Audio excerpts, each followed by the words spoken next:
It's more than a game, it's baseball. One of my first times to an American baseball game was at the invitation of some friends to go out and watch the Brewers at Miller Stadium in Milwaukee. For an American, that game brings them back to their childhood, when they could get together with friends and family, hit the ball, and run the bases. It seemed like there was a fanfare to rival any national holiday, which is an oddity for some, but for Americans, this is their pastime. And every game is a chance to see these sometimes larger-than-life athletes hit farther and reach higher. Every sport has its pinnacle, but none as coveted as baseball's World Series, a best-of-7 series that's played between the American League and National League. This is the annual culmination of 162 regular season games for Major League Baseball to be crowned world champions. From an outsider looking in, baseball appeared simple enough.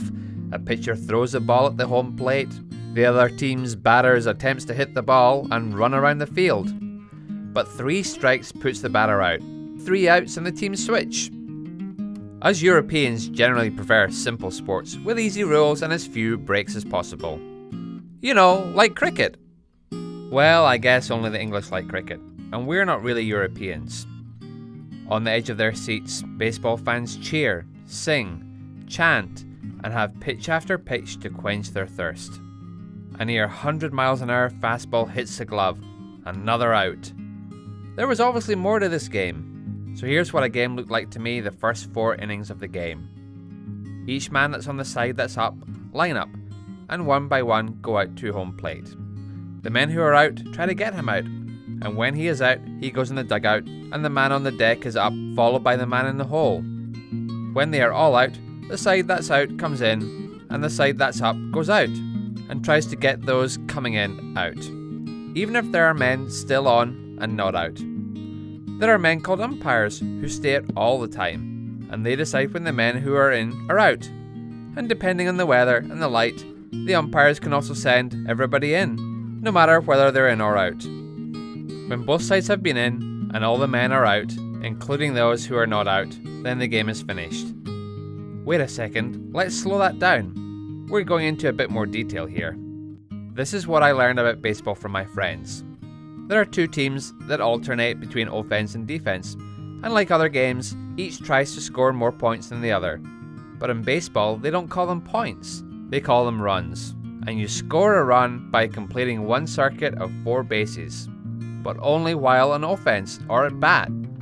It's called at bat because of the cylindrical piece of wood the players use to hit the ball. The thin bat begins to frustrate the batter as a 3 inches diameter ball with red stitching blows right past him. The baseball can be thrown anywhere from 80 miles per hour, approaching 100 miles per hour, and rarely on a straight trajectory. So who is throwing the ball at the offense batter? The defensive pitcher. He stands in the middle of a mound at the center of the diamond, and he starts the action by throwing the ball towards home plate at his catcher. The catcher catches the ball if it is not hit. Each team has 9 players in its batting order, and they must stick to that order throughout the game unless there are substitutions. A play begins with a batter waiting to hit a pitch from the pitcher. This swing and miss starts to become a pattern until the batter hits the ball. When the batter hits the ball into the field of play, the batter is then referred to as a runner. A batter gets a hit when he reaches a base without getting out, or forcing another runner to get out. He runs from home base to first base. There are 3 more bases that he has to run, second, third, and then back to home. Runs are then scored when a runner makes it to home before there are 3 outs in the inning. If players hit the ball over the outfield fence, it's a home run, and the batter can circle all 4 bases without worrying about hustling or stealing bases or getting out. If there's a runner on all 3 bases and the batter hits a home run, it's called a grand slam because all 4 offensive players can run the bases and get a free trip home. So what about the defense? How do they stop these guys from scoring runs? A pitcher tries to get a batter out by throwing 3 strikes. First, a strike is a swing and a miss. Second, a strike is when a batter doesn't swing at a ball that flies over the plate through the strike zone. If the batter hits the ball in foul territory, it can be a strike, unless there are already 2 strikes. Then it's just basically a redo. And get this, if the catcher doesn't catch the 3rd strike, If it goes past them, or they lose it out of their glove, then the batter becomes a runner and can try to get to first base before the catcher finds the ball and throws it to the first baseman. Then he's safe, even though he's struck out. Now, if the pitcher throws 4 balls, which means a pitch that is not in the strike zone, and the batter doesn't swing at them, the batter is automatically allowed to go to first base. There are a few other ways for the defense to get the offense out. First is the strikeout, which we've discussed, where the batter misses 3 pitches. Then there's a force out, when the ball is hit and the defense player gets the ball and reaches a base before the runner. Then there are flyouts, when a player hits a ball in the air and it's caught by a defensive player before the ball hits the ground. And last but not least, there are tagouts, where the runner is touched with the ball or by a glove with the ball in it. Let me explain the field to you.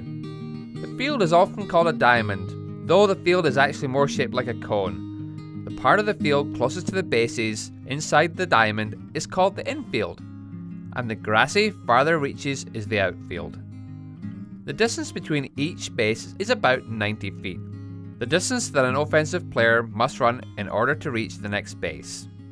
The defense has infielders, who are the first baseman, second baseman, shortstop, and the third baseman, as well as the outfielders, the left fielder, center fielder, and right fielder. 9 players on the field in all. In professional baseball, there are 9 innings, and each inning is divided in 2. The top of the inning where one team is at bat, and the bottom of the inning where the team that was at bat grabs their gloves and goes into the field. Each team gets 3 outs in each half of the innings. After the bottom of the 9th inning is complete, the game is over and the team with the most runs wins. If the game is tied, it can go into extra innings. So there are a few unwritten rules. Baseball has this element of courtesy, or sportsmanship. Never swing at the first pitch after back-to-back home runs. This is a matter of courtesy, respect for a pitcher who is clearly struggling, offering just a sliver of daylight, a brief light of escape at the end of the tunnel. When hit by a pitch, don't rub the mark. Don't stand on the dirt cut out at home plate while the pitcher is warming up. Don't walk in front of a catcher or umpire when getting into the batter's box. Don't help the opposition make a play. No kidding, right? Follow the umpire's code when addressing them on field. If a pitcher gets pulled, they should stay in the dugout, at least until the end of that inning. Pitchers should never show up their fielders. The list goes on, which is what makes baseball so popular and so mysterious to the outsider looking in. So that's what I learned about baseball my first time out. I don't know if I explained it well enough, but I took a swing at it.